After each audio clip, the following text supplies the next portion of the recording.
रस्तोगी ने बताया कि अभी जो सिम्टम्स दिखाई पड़ रहे हैं कमोबेश वो लग रहा है कि माइकोप्लाज्मा निमोनिया हो सकता है या कोई और भी समस्या हो सकती है, लेकिन सिम्टम्स में जिस तरीके से बुखार आ रहा है, खांसी हो रही है, तमाम चीजें तो हो रही हैं, लेकिन हजारों केसेस डेली आना बच्चों में, ये कुछ और भी इशारा करता है क्या?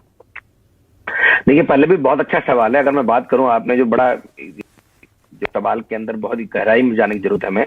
जैसे एकदम सडनली आउटब्रेक हुआ तो नंबर ऑफ केसेस सडनली बढ़ गए वहां पे, और हॉस्पिटलाइजेशन रेट भी बढ़ गया। इसका मतलब जो बीमारी है वो थोड़ा सीरियस है, उसमें जो वायरस है जिसकी हम बात करें वो वायरुलेंट है, ठीक है। उसका इन्फेक्शन रेट, मतलब जो बढ़ने की क्षमता है, इन्फेक्शियस है, वो हाईली इन्फेक्शियस है, मतलब तेजी से फैल रहा है। तो कहीं ना कहीं इन कई सारे पहलुओं पर बात करने की जरूरत है। और कौन सा वायरस है, बैक्टीरिया, ये भी कंफर्म नहीं। माइकोप्लाज्मा हो सकता है, आरएसवी हो सकता है, तो ठीक है, बट बहुत सारे वायरस फैल रहे होते हैं। जैसे डॉक्टर ने बताया कि ILI लाइक इलनेस बोलते हैं लोग, इन्फ्लुएंजा लाइक इलनेस, इसके अंदर बहुत सारे वायरसेस होते हैं। कौन सा वायरस है, पहले तो वो वायरस पता होना चाहिए हमें, फिर उसको आइसोलेट करना चाहिए। तो जीनोम में कोई म्यूटेशन तो नहीं है, बहुत इंपॉर्टेंट। अगर कोई म्यूटेशन है और उसके अगेंस्ट एंटीवायरल ड्रग, एंटीबायोटिक हमारे काम नहीं कर रहे हैं, तो वो खतरनाक हो सकता है। जैसे अगर माइकोप्लाज्मा भी है और माइकोप्लाज्मा में कोई ऐसी म्यूटेशन हो रखी है जिससे वो एजिथ्रोमाइसिन नामक ड्रग है या कोई दूसरा ड्रग है जो हम जिसको मैक्रोलाइड्स बोलते हैं, अगर वो इसके अगेंस्ट काम नहीं कर पाएंगे तो वो भी सीरियस प्रॉब्लम, एक सीरियस थ्रेट हो सकता है।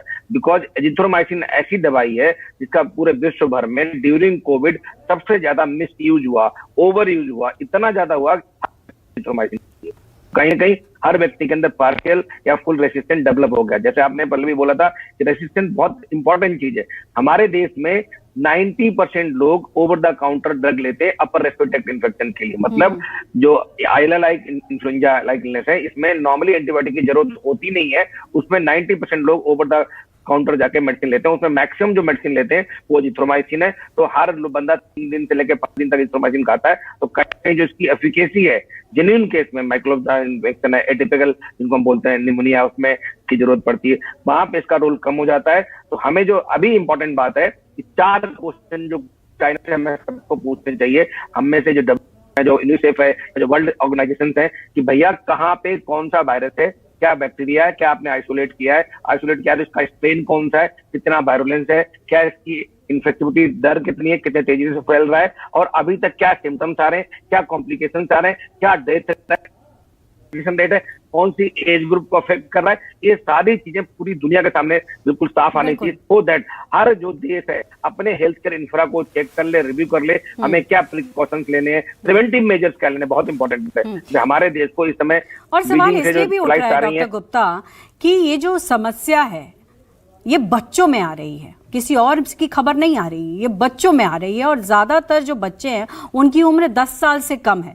यानी कुछ तो छुपाया जा रहा है, यानी कुछ तो शक के घेरे में है जो चाइना अभी नहीं डेटा रिलीज कर रहा है, बावजूद इसके कि WHO ने कई बार ये कहा कि आप डेटा रिलीज करिए, किस तरीके की संख्या है वहां पर, क्या वहां पर जांच चल रही है इस बीमारी को लेकर के। तो यानी कहीं ना कहीं एक खतरा तो दिख रहा है।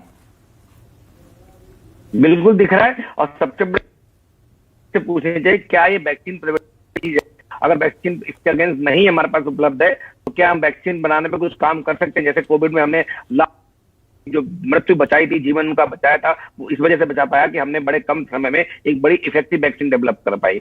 तो कहीं ना कहीं इन सब सवालों का हमें चाइना से मतलब जवाब पूछना चाहिए। और जो बाहर की टीम है, इंटरनेशनल टीम है, डेलीगेट्स जाके, जैसे डॉक्टर साहब हैं, इंटरनल मेडिसिन के लोग हैं, माइक्रोबायोलॉजिस्ट हैं, रेस्पिरेटरी मेडिसिन के लोग हैं, पीडियाट्रिशियन है, पीडियाट्रिक इंटेंसिविस्ट हैं, इन सबको जाके वहां पे सर्वेलेंस करना चाहिए। मतलब वहां पे देखना चाहिए कि वहां पे किस तरह के लोग रहते हैं, क्या खान पीन है, इसका सोर्स ऑफ इन्फेक्शन कहाँ से स्टार्ट हुई। जैसे हमने कोविड में देखा था कि जो वहां पे जो बहुत बड़ी लैब थी, जो खतरनाक लैब जिसमें वायरस और उन सबका जेनेटिक री इंजीनियरिंग करी जाती थी, उस लैब के आसपास वहां पे एक मार्केट था। उस मार्केट में बहुत सारे चमगादड़ और बहुत सारे ऐसे एनिमल जो उनका मांस बेचा जाता था, वहां से सोर्स था, वहां से फैला था, और वो फैलते फैलते पूरी दुनिया में फैल गया। तो सोर्स ऑफ इन्फेक्शन क्या है, इन्फेक्शन किस तरह है, क्या बच्चों के अलावा और लोग इन्फेक्ट हो रहे हैं, कोमॉर्बिड लोग हमारे बहुत सारे हैं जो 60+, 65+, हमारे क्या पूरे विश्व में होते हैं, इनको डायबिटीज, हाइपरटेंशन, अस्थमा है, क्या इन लोगों को इन्फेक्ट तो नहीं कर रहा है। तो ये सारी स्टडी होनी चाहिए, पूरा इसको डेमोग्राफिक स्टडी होनी चाहिए, बट चाइना इसके लिए तैयार हो, पहले यही सबसे बड़ा सवाल है।